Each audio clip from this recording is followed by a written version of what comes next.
talking about this, but I'm going to go into a little bit more detail. When I did my schedule in this past January, you know, I got this big calendar I write all my tournaments out on.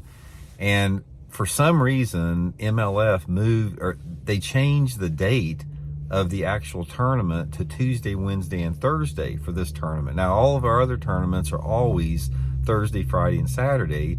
So when I saw the dates, I got something mixed up in my mind, and I put the practice dates down as the tournament dates.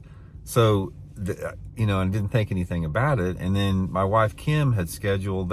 She's for the last 10 years, her and her girlfriends, they go on an annual trip together. So they book this trip, and the plan was going to be that she was going to be, you know, back today, and then I'd leave for Kentucky Lake and go practice. You know, I'd get a day and a half of practice there, maybe 2 days of practice, and fish the tournament. But anyway, like 2 days ago, I got looking at my schedule, preparing for the tournament, and I just saw that they had changed the dates to the tournament starts tomorrow. So as it turned out, Kim's not going to be back in town until today. I've got the kids, so I can't leave until she gets back from the airport this afternoon. So I'm going to pick her up at the airport, leave, and I'll drive to Kentucky today. I'll get down there probably 11 o'clock tonight, and then fish the tournament tomorrow morning with no practice whatsoever on it, which you know, it's just like, I can't believe I made that mistake in this tournament.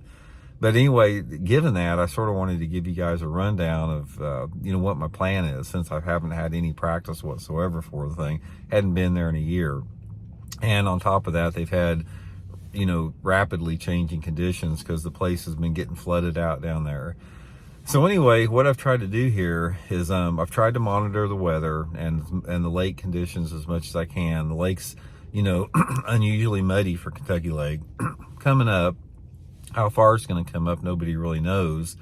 So given that, and the fact that I don't have any practice for this tournament, I'm sort of going to tell you guys what my plan is for just going into a tournament cold. So for the past 2 days, I've had to prepare for everything in terms of my equipment, because tomorrow morning when I get down there, I got to go fish the tournament. I'm not going to have any time to think about things or analyze things.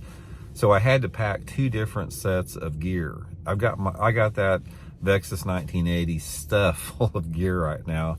So what I had to do is I had to set up one set of gear for like maybe normal type water clarity conditions and normal situations, which would be just the typical, you know, pre-spawn, spawn type of a thing. And then I had to set up another set of gear